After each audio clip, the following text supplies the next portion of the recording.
All right, so we're diving into Kendrick Lamar Yes. and his crazy chart.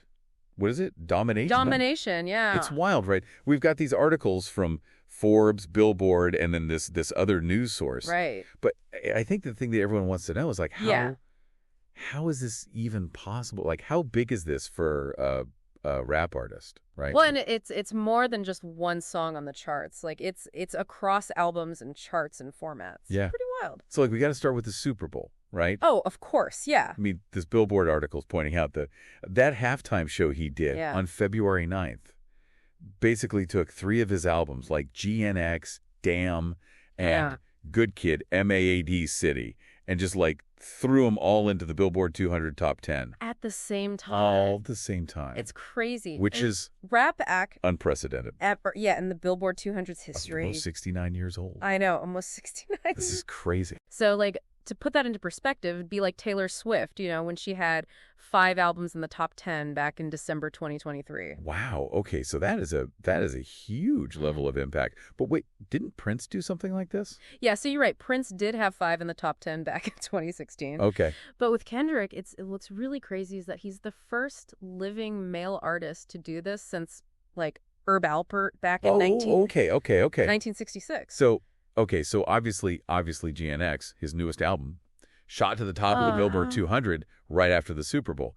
But there's this Forbes article, and it's saying that the way they released this album... Super interesting. Kind of weird. Yeah, yeah. Tell me more about that. So GNX was, like, initially only available digitally and streaming, so there were no physical copies until February 7th, just a couple days before the Super Bowl.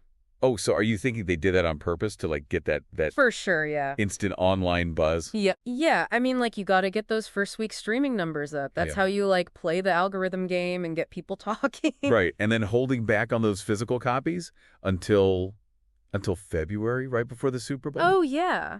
I mean, come on. It was perfect timing. Yeah, perfect timing. Whether or not it was planned or not, right. The album had time to gain traction online. A little bit of anticipation. Yeah, and then boom, physical copies drop right before this massive... And vinyl's cool again. I know. Everyone wants a vinyl. Especially for an album as, like, layered and complex as GNX. It just makes sense. Exactly. To experience it now. And it worked, right? Like, those vinyl charts don't lie. It's like he's bridging both worlds. Right. Like, he gets the digital stuff, but then he also understands... Yeah, he understands the appeal of a physical album. And that's a takeaway right there. Sure, yeah. In today's music, if you could do a multi-format release, like, it's powerful. Very powerful. You're hitting different, listener preferences. Oh, absolutely. And then there's the Spotify thing. Oh, Spotify, yeah. It's the first rapper to surpass 100 million monthly listeners on Spotify. 100 million? 100 million. That's got to be up there with, like, the... It's only 9 artists globally that have done that. Wow. So he's in the top,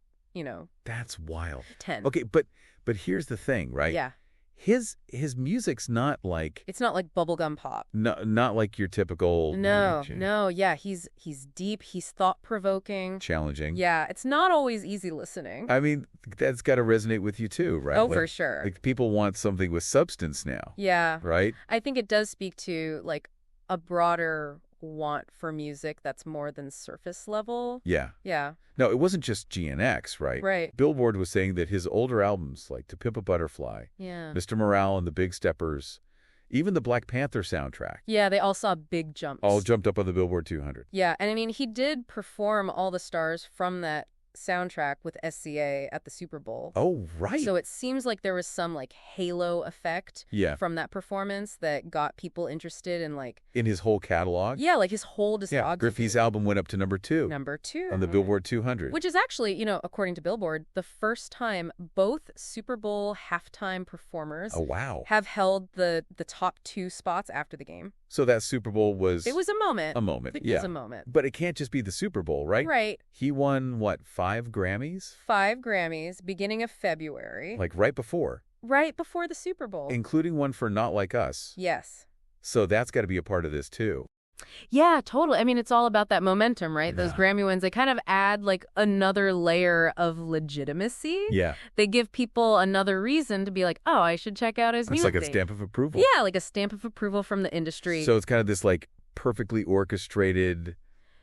thing. Yeah, I mean, it's not just about the music, it's about the whole experience. Yeah. The rollout, the performance, the awards, it all plays into it. It's inspiring to see an artist, For sure. be so intentional. Yeah, it shows a real understanding of how to connect with people, Yeah. in this crazy world we live in. But let's not forget the music, though, right? Right. Like, what makes his work so compelling? Good. Yeah, I mean, he's a storyteller. He weaves these, intricate narratives into his music. Yeah. His lyrics are so thought-provoking. They make you think. Challenging. Yeah. And he blends social commentary with his own, personal introspection. Yeah. So you get this really unique soundscape that's both, innovative and deeply personal. Yeah. It's that rawness that people connect to, right? Totally. It's proof that authenticity and creativity can still win, even in a world that's, That's all about commercialism. Yeah, yeah. So after all this success, what do you think is... Oh, that's the question. Next for him? Yeah, that's the million-dollar question, right? Will he keep riding this wave? Yeah. Or is he going to disappear for a little while? Yeah. And then come back with something totally different? Oh, who knows? Who knows? But I think either way... The world will be watching. The world is going to be watching. Oh, closely. And that kind of speaks to how much of an impact he's had, right? Huge, yeah. On music and culture in general. Definitely. I want to hear what you think about what this means for hip-hop. Oh, that's a good question. As a whole. I think it shows a shift, It shows that artists who care about substance over, just being flashy can still make it. They can still achieve that mainstream recognition. Yeah. I think people are really wanting music that makes them think. It's not just about the lyrics, it's about the whole thing. Yeah. Yeah, it's the artistry, the strategy, the connection. Yeah. And Kendrick's success, it paves the way for hip hop to be more diverse, more nuanced, where artists can push boundaries and try new things. Absolutely. Without, compromising who they are as artists. Exactly, yeah. That's exciting. It is. To think about what that future could look like. Yeah. But let's not forget the human element absolutely. Of Kendrick's story. Yeah. I mean, this is a story of perseverance. Yeah, it's about staying true to yourself. Yeah.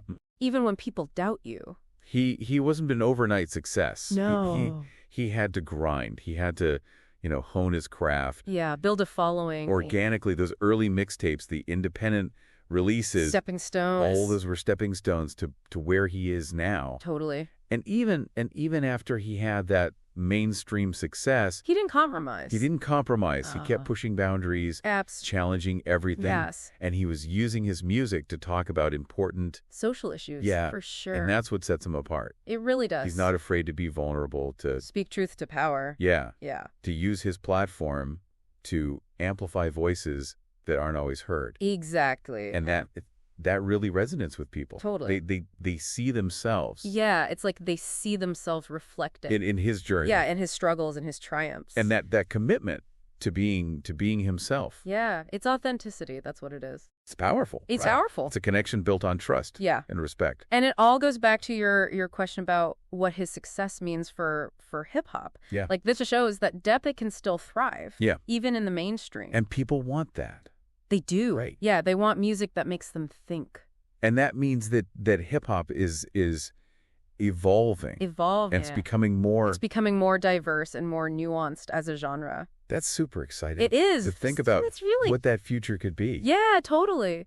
Yeah, it really is like a masterclass in how to navigate the music world these days. Right. So walk me through this GNX release again. Okay, so it all started with a purely digital release in November. Okay. So streaming, downloads, that was it. No physical copies at all. So that seems like that was a choice they made. Oh yeah, for sure. To get that instant buzz that... Yeah, you gotta maximize those first week numbers online. Yeah.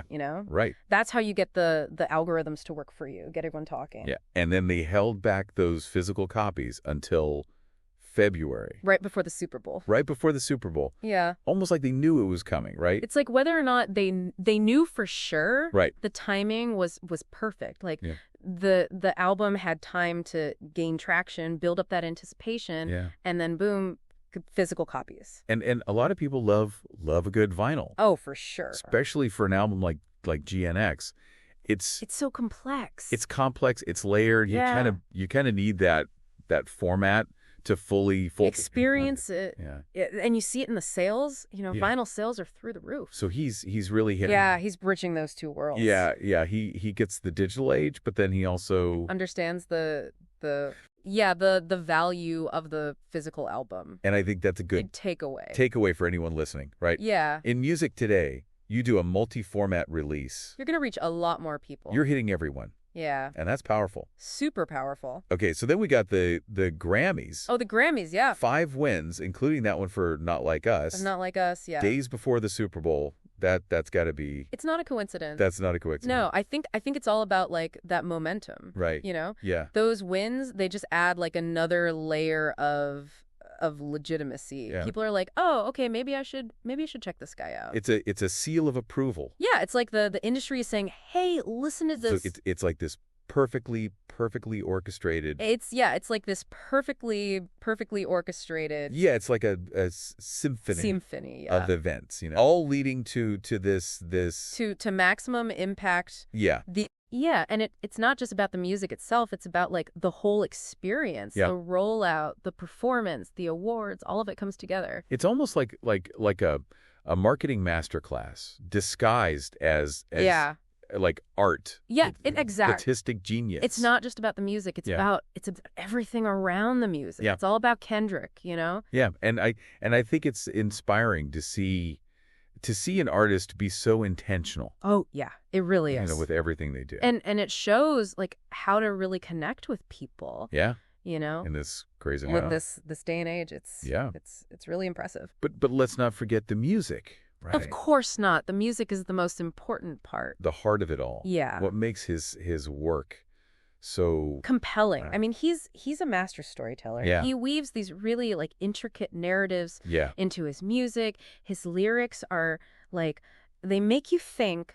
Challenging. Yeah, challenging. They're not always easy to listen to. Yeah. But they're so powerful, and he mixes that social commentary with like his own personal introspection. So it's both innovative and like deeply resonant. And it's that rawness that people they connect to that.